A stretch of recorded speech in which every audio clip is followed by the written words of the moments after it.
Je trouve ça dingue à quel point, en tant que société, on n'arrive pas à devenir adulte. On est bloqué à l'adolescence. On est des tendis en fait. Notre société, c'est comme un adolescent qui n'arrive pas à devenir adulte et mature. Mais du coup, c'est comme si les catastrophes et l'effondrement, c'était un peu notre rite de passage pour devenir des adultes responsables et arrêter d'enchaîner les conneries. Par exemple, détruire la vie sur Terre. Alors, en tant que société, comment est-ce qu'on peut passer de l'adolescence à l'âge adulte? D'abord, je vais te parler de en quoi on voit qu'on est des ados qui testons nos limites. Et ensuite, je vais te partager 2 trucs cruciaux pour que notre société mûrisse et devienne enfin adulte et responsable. Pour ça, je m'appuie sur le livre Une autre fin du monde est possible de Pablo Servigne, Gauthier Chapelle et Raphaël Stevens. Avant de regarder la suite, écris en commentaire et dis-moi, selon toi, de quoi est-ce que notre société elle a besoin pour passer à l'âge adulte? Parce que pour l'instant, on ressemble plutôt à des ados, voilà, où on est en train de tester nos limites sans percuter qu'on est en train de mettre notre vie en danger. Dans le livre, ils disent qu'on se saoule à mort de pétrole et d'argent, ce qui est complètement vrai, pour voir jusqu'où on peut aller. Mais en fait, on risque le coma éthylique. Tu vois, notre maman, mère nature, jusqu'ici elle était là. Mais oui, mon petit, vas-y, va t'éclater, sors en boîte, fais-toi des potes, amuse-toi, pas de soucis, c'est normal, c'est l'adolescence. Mais maintenant qu'elle voit à quel point on abuse dans tous les sens, elle nous met des bonnes tartes pour nous recadrer. Hein. Alors comment est-ce qu'on peut faire pour grandir en tant que société et passer de l'adolescence à enfin un âge adulte un peu plus responsable et sage? J'ai 2 trucs à te proposer. 1, on a besoin de gagner la bataille de l'imaginaire. On a besoin d'imaginer une autre histoire que le capitalisme et un autre futur qu'un monde apocalyptique à la Mad Max. Pourquoi c'est super important l'histoire qu'on se raconte? Dans les camps, l'espérance de vie d'un prisonnier, elle était fortement liée à la manière dont il imaginait le futur. Autrement dit, plus tu croyais que tout était foutu, plus ton espérance de vie était courte. Parce que si t'imagines que tu t'en sortiras jamais, pourquoi se battre? Et un ado, il a toujours l'impression que les choses seront toujours comme elles sont actuellement. Donc il peut avoir du mal à s'imaginer devenir quelqu'un de complètement différent. Tout comme nous aujourd'hui, on a du mal à imaginer qu'on puisse devenir une société complètement différente. Parce qu'en tant que société, depuis que moi je suis né en tout cas, on se raconte toujours la même histoire, celle du capitalisme, de la croissance et du progrès technique. Sauf qu'aujourd'hui, cette histoire, elle est devenue toxique. Et perso, il y a 1 an, j'avais encore beaucoup de mal à imaginer une autre société. Donc on est comme un ado qui se cherche. On a besoin de se raconter d'autres histoires. Nos ancêtres, ils croyaient aux esprits et aux fantômes. On trouve ça un peu ridicule, mais on se rend pas compte que nous aussi, en fait, on croit à d'autres histoires. Une multinationale, un État, ça n'existe pas vraiment, tu vois. C'est une histoire qu'on se raconte et à laquelle on adhère. Et c'est très bien de se raconter des histoires, mais si c'est des histoires qui deviennent toxiques, il faut se rappeler qu'on peut aussi en changer.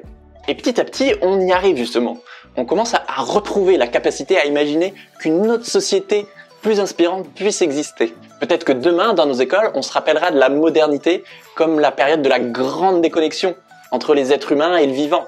Et les 30 glorieuses, ce sera plus les 30 glorieuses, ce sera la plus grande période de gaspillage de l'humanité. C'est pour ça que c'est utile de parler non pas d'un effondrement, mais des effondrements, au pluriel. Parce qu'il faut qu'on puisse voir au-delà de ce qu'on perd. Ok, on va perdre ça, mais qu'est-ce qui va émerger à la place? Et parce que dans l'eau, il y a des effondrements qui sont souhaitables, genre la spéculation financière, et d'autres effondrements qui sont pas du tout souhaitables, comme l'effondrement de la biodiversité en cours. Donc il y a une énorme bataille de l'imaginaire, parce que se raconter d'autres histoires, ouvrir d'autres imaginaires, ça nous aidera énormément à savoir quelle société adulte on a envie de devenir.